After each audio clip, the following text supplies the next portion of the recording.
Halo semuanya, balik lagi ke acara podcast dari SMA Negeri 1 Cibinong, Fokus Group Discussion 2021 dengan tema Ionosphere. Nah, hari ini kita bakal kedatangan dua tamu penting dari angkatan 43 alumni SMA Negeri 1 Cibinong dari jurusan yang katanya banyak banget diminati sama anak-anak saintek katanya, kesehatan masyarakat. Halo kalian berdua. Halo. Apa kabar nih? Baik. Oke, mantap. Nah, coba dong perkenalan dulu. Dari Diana coba. Oke, halo semuanya. Perkenalkan, nama aku Diana Kusuma. Sekarang semester 3 di S1 Kesehatan Masyarakat Universitas Diponegoro. Halo semuanya, kenalin nama gue Anggia Nitya dari Kesmas UI. Nah, kelihatan ya kalau UI gue lu, kalau Kesmas aku kamu, kalau Undip aku kamu, kelihatan jelas. Enggak gitu. Nggak gitu ya. Oke. Nah, teman-teman mau tanya nih, Kesmas tuh apa sih coba dari Anggi? Kesmas tuh apa sih? Kesmas tuh suatu jurusan yang apa ya? Kita tuh belajar di situ kayak banyak macamnya, multidisiplin. Jadi nggak cuma tentang kesehatan aja.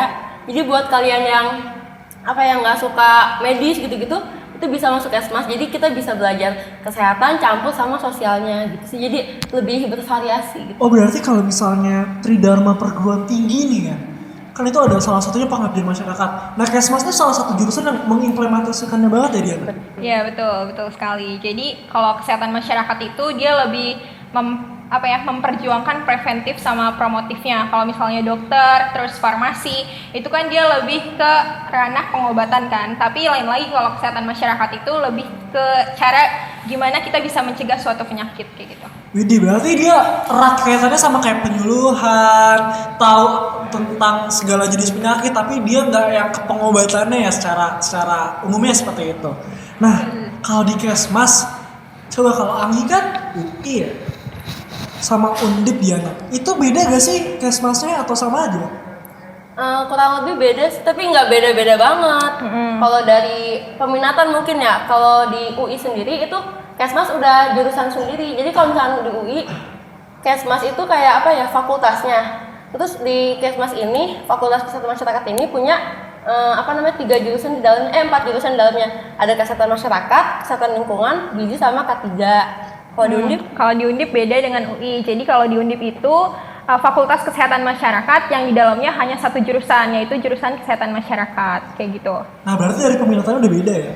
Ya. Kalau misalnya tadi di UI itu kesehatan masyarakat sebagai jurusan punya departemen sendiri. Nah, kalau misalnya di Undip berarti ada beberapa departemen tuh dalam satu jurusan. Dari satu fakultas. Oke, kalau misalnya di Undip itu dia adanya peminatan. Jadi misalnya kita masuk jurusan Kesehatan Masyarakat. Nah, di dalamnya itu ada 9 peminatan yang kita bisa ambil di semester 5. Di antaranya itu ada epidemiologi, entomologi, K3. Jadi K3 itu masuk dalam peminatan, terus gizi, terus kesehatan lingkungan. Kesehatan lingkungan kalau di UI kan udah berdiri sendiri ya. Tapi kalau di Undip itu dia masuk ke dalam peminatan. Terus ada PKIP. PKIP itu promosi kesehatan sama AKK dan biostat kayak gitu. Widih, banyak banget ternyata ya. Dari UI ada 4 jurusan lagi, dari Undip ada 9 peminatan. Wah, pokoknya buat teman-teman yang emang tertarik banget sama dunia kesehatan tapi nggak mau jadi dokter gitu lah istilahnya ya, bisa banget masuk jurusan kesehatan masyarakat. Nah, ini sih yang mau ditanyain, emang kenapa sih nggak milih dokter sekalian? Mungkin banyak banget orang bilang waktu ditanya, jurusan apa nih? Kesehatan masyarakat. Langsung pada bertanya, kenapa nggak dokter sekalian sih gitu? Kalau dari kalian gimana tuh, Gi? Oke, kalau dari gue, kebanyakan sih emang kayak misalnya kalau dia nanya, Kesmas tuh lulus aja jadi dokter ya? Enggak gitu. Jadi kalau Kesmas ini lebih ke kayak kita promosi kesehatan, terus kayak ngelakuin ke pencegahannya. Kalau dokter kan lebih ke pengobatan. Jadi kenapa nggak milih dokter? Karena kalau dari gue sendiri itu, gue nggak berani. Kalau dokter kan itu ya sebagai ketua gitu ya. Kalau dalam medis tuh jadi dia yang ngambil keputusan. Kalau gue belum seberani itu buat ngambil keputusan, buat nyembuhin orang gitu. Bukan takut sama darah, tapi kayak emang nggak berani aja gitu. Jadi gue nggak ngambil dokter. Oh, oke. Dan Diana sama juga ya? Mungkin kalau dari gue, kalau kesehatan masyarakat itu dia targetnya, sasarannya itu lebih ke masyarakat. Jadi orang secara banyak gitu, ke populasi. Gimana caranya biar populasi ini dari orang yang sehat jadi sehat. Dan kalau dokter itu dari orang sehat dari orang sakit jadi sehat kan. Nah, yang gue pengen itu, gue pengen masyarakat di Indonesia itu agar tetap sehat gitu. Terus juga kalau misalnya dokter, sasarannya itu hanya satu orang, jadi dia fokus di satu orang untuk menyembuhkan kayak gitu. Kalau Kesmas tuh komunitas ya. Ya, Pokoknya bedanya intinya tuh kalau dokter itu pengobatan, kalau Kesmas tuh preventifnya untuk berkelanjutannya. Oke. Nah, buat teman-teman, bener-bener Kesmas itu salah satu jurusan yang pengabdian masyarakat kan. Buat teman-teman yang emang yang suka buat menolong sama manusia, buat pengen mengubah Indonesia menjadi lebih baik, jadilah Bachelor of Public Health lah istilahnya. Nah, kalau di Kesmas itu pelajaran yang harus ditekunin banget biar gampang atau bisa survive di kesehatan masyarakat itu apa aja tuh? Oke, mungkin dari gue dulu ya. Kalau dari mata kuliah dari Kesmas yang benar-benar Kesmas banget tuh ada epidemiologi. Jadi epidemiologi ini mempelajari tentang penyakit-penyakit, terus gimana kita cara mencari perjalanan suatu penyakit gitu. Misalnya COVID ini. Nah, kita di sinilah peran ahli epidemiologi dalam mengatasinya gitu. Kita cari tahu kira-kira sebab dari COVID itu apa dan bagaimana kita bisa mengatasi COVID ini biar dia nggak terus berkembang kayak gitu. Itu yang paling utama sih. Yang lain-lainnya itu mata kuliahnya multidisiplin yang kayak udah Anggi bilang. Jadi kita belajar nggak cuma saintek doang, tapi kita belajar soshum juga. Kita belajar etika dan hukum kesehatan, terus kita belajar biostatistik, kita juga belajar antropologi, sosiologi, kayak gitu. Wih, mantep banget. Pokoknya emang banyak banget pelajaran-pelajaran yang harus dikuatin, terutama biologinya ya, biologi sama kimia. Nah, teman-teman buat yang pengen masuk jurusan kesehatan masyarakat harus banget nih belajar dari sekarang. Buat tekunin ilmunya biar gampang dan bisa survive di depannya. Saya satu udah selesai, kita akan lanjut lagi nanti. See you. Oke, balik lagi kita di tanya-tanya tentang jurusan kesehatan masyarakat gitu. Nah, tadi mau ngelurusin ya guys, ternyata kalau mau masuk jurusan kesehatan masyarakat itu yang diperlu kuatan itu bukan biologi sama kimia. Ternyata kimia dikit banget ya. Ya betul sekali. Yang harus ditekan itu biologi sama statistika dan sosiologi. Iya betul. Nah itu sih teman-teman. Nah ini sih mau ditanya, jurusan tadi dalam-dalamnya kurang lebih udah cukup dalam lah ya buat teman-teman buat masuk jurusan Kesmas. Nah kalau prospek dari kesehatan masyarakat itu sendiri, itu biasanya kerja di mana sih atau dapat di bagian apa sih? Coba dari Anggi dulu. Oke, kalau dari prospek kerjanya banyak sih, kayak yang sekarang ini kan lagi dibutuhin banget nih epidemiologi. Ahli epidemiologi ini bisa kerja di perusahaan, terus bisa juga di rumah sakit ya. Ya sesuai sama peminatan juga, kayak kalau misalkan kita ngambil promosi kesehatan yang tadi udah jelasin Diana, itu kita bisa kerja di rumah sakit, bahkan bisa di puskesmas ya. Iya. Terus kalau manajemen asuransi kesehatan itu bisa di BPJS. Jadi tergantung sama peminatan yang kita ambil sih. Makin banyak peminatan, jadi makin banyak prospek kerjanya kayak gitu. Nah kalau dari Diana ada tambahan nggak? Oke, dari aku ada tambahan sih, aku nggak tuh. Anak undip guys. Oh iya. Jadi kalau di Kesmas itu juga kan ada biostat ya. Biostat itu biostatistik yang dimana kita juga bisa mengolah data kayak gitu. Terus juga kita bisa kalau di FKM Undip itu kan ada peminatan gizi. Nah, itu bisa juga ngambil di ranahnya gizi kesehatan masyarakat. Terus juga ada lagi kesehatan lingkungan. Terus K3 juga bisa di perusahaan-perusahaan. Kayak gitu sih, lebih ke perusahaan dan rumah sakit. Oke, berarti sebenarnya Kesmas tuh luas banget, tapi kalau di Undip dia K3-nya belum bisa, karena K3 itu dibutuhin sekarang, jadi bisa mana walaupun gelar sarjana tetap sarjana Kesehatan masyarakat. SKM ya, tetap ya. Kalau misalnya di UI dia beda SKKK. Beda, iya. Oke, nah teman-teman, kalau misalnya kita ngomong tentang kesehatan masyarakat, pasti ada tentang stereotipnya. Stereotip dari UI tentu beda sama stereotip dari Undip. Nah, coba kalau dari Undip, stereotip jurusan kesehatan masyarakat itu apa sih? Apakah benar nih anak kesehatan masyarakat itu uti-uti gitu? Apakah benar nih anak kesehatan masyarakat cewek semua? Coba dijelasin. Oke, kalau di Undip itu terkenalnya FKM tuh dia satu-satunya fakultas yang udah kawasan tanpa rokok. Jadi bebas banget nih asap rokok di FKM Undip kayak gitu. Tapi di FKM Undip itu paling sedikit cowok-cowoknya, makanya bisa dibilang FKM itu kebanyakan mbak-mbaknya daripada mas-masnya kayak gitu. Mbak Emas ya ngomongnya. Oke, siap. Udah lagi gak? Udah cukup? Udah. Coba kalau dari Anggi nih. Kalau di UI sih, kalau FKM itu sama sih yang itu. Jadi kita lebih banyak perempuan dibanding cowoknya. Jadi misalkan cowoknya satu angkatan tuh cuma 30. Nah itu ceweknya bisa sampai 100 sampai 200 gitu. Jadi lebih banyak ceweknya dibanding cowok. Tapi kalau lebih dipanggil apa ya, ukti itu lebih ke MIPA mungkin ya daripada FKM. Karena FKM nggak se-ukti itu. Oke, nanti kita coba ngobrol sama anak MIPA ya. Iya siap. Nah, ini sih satu lagi. Tadi gue memastikan karena gue anak UI juga kebetulan. Nah, kalau di kantin FKM itu katanya kan gak ada micin nih makanannya Betul, tuh. iya. Itu benar atau enggak?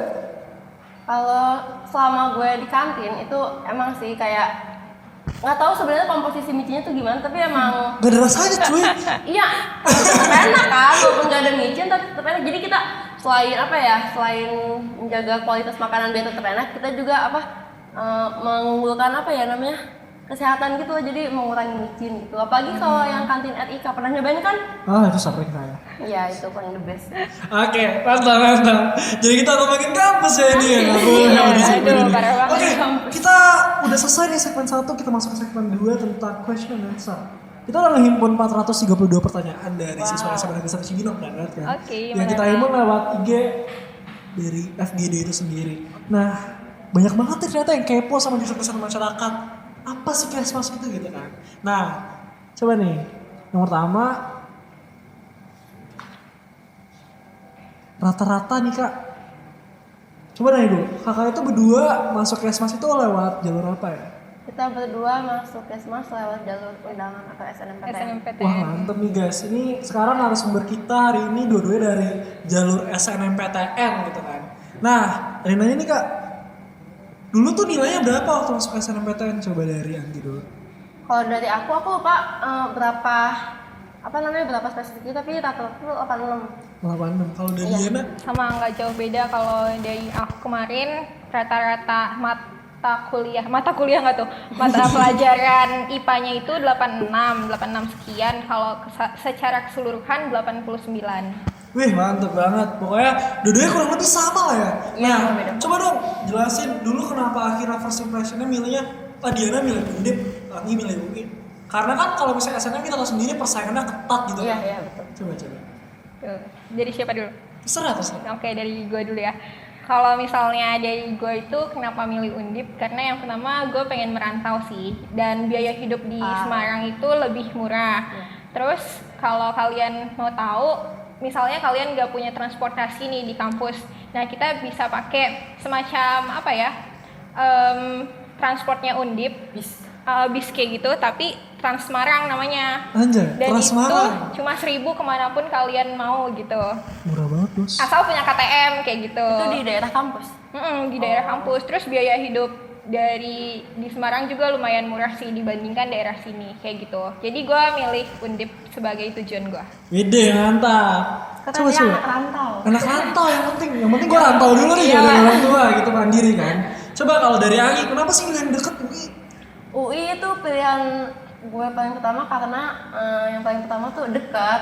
Soalnya gue nggak boleh di luar Pulau Jawa gitu loh. Jadi kalau nggak UI paling IPB, kalau nggak jauh-jauh Unpad gitu. Jadi gue ambilnya UI kan. Terus yang kedua tuh kenapa ambil UI karena di UI tuh FKM-nya paling tua ya. Paling tua sama paling bagus Asia Tenggara gitu. Pantas aja bau ya, anjir canda. Yang gitu. Jadi itu alasan gue milih UI. Oke, berarti buat ngelurusin teman-teman ya, mereka berdua kan temen, tapi berhasil masuk jurusan yang sama walaupun kampusnya beda, itu nggak ngurangin rasa persahabatan kalian. Jadi buat Betul. teman-teman nanti ya, yang masuk SNM terus ternyata sama nih sama temennya jurusannya, Jangan khawatir guys. jangan khawatir karena dua orang ini adalah bukti nyata kalau persaingan itu nggak ngancurin persahabatan. Betul, malah kita Anjay. ada manfaatnya, bisa tukar ini kayak apa, oh udah belajar ini belum, gimana caranya gitu, bisa tanya-tanya. Ih mantap banget. Nah ini nih, ini ada pertanyaan menarik nih. Gini pertanyaannya. Terus kak, kalau jurusan kesehatan masyarakat ini dalam pembelajaran dan pengaplikasiannya susah nggak sih? Terus cara kakak nanganin hal tersebut tuh gimana? Ini mantap banget nih. Kayak udah niat nih masuk Kesmas. Coba dari dia. Oke, kalau dari masalah pembelajaran sih kita kan lebih banyak teori ya. Mungkin di situ kalian ditantang untuk menghafal. Iya, betul. Kayak apa ya? Gimana kalian supaya ngerti gitu materi-materi yang banyak banget karena isinya kebanyakan teori kayak gitu. Terus kalau dalam pengimplementasiannya itu menurut aku sangat mudah karena kita itu kan tujuannya ke masyarakat dan dimana Tridharma perguruan tinggi balik lagi itu kita sangat relevan dengan pengabdian masyarakat. Jadi dalam kegiatan pengabdian kita juga bisa sekalian mengimplementasi materi-materi yang udah kita dapat di perkuliahan. Gitu. Widih, mantap. Nah kalau ini ada khusus pertanyaan buat lo karena ini dari UI ya. Iya. K3 tuh sama Kesmas bedanya apa? Buat mereka-mereka yang bingung nih, gue ngambil K3 apa Kesmas ya? Gitu. Oke, kalau dari gue sendiri itu di UI udah beda banget ya K3 sama Kesmas karena Fakultas Kesehatan Masyarakat tuh yang tadi gue bilang Kesmas sama K3 tuh udah beda jurusan gitu. Jadi kalau mau ambil K3 ya udah masuk jurusan K3, kalau Kesmas masuk jurusan Kesmas. Terus kalau untuk pelajarannya juga beda karena apa ya? Walaupun kita Kesmas itu kita tetap belajar K3 walaupun cuma dasarnya, tapi itu diambil pas semester 3. Sedangkan kalau misalkan untuk K3 sendiri itu juga ngambil pelajaran Kesmas tapi nggak semua, kayak cuma IBD, terus ada manajemen data juga diambil tapi itu nggak semua. Jadi mungkin lebih spesifiknya kalau K3 itu tentang apa ya? Tentang kerja ya, kecelakaan kerja yang ada di tempat kerja. Kalau Kesmas itu lebih ke penyakit-penyakit gitu. Iya, nice.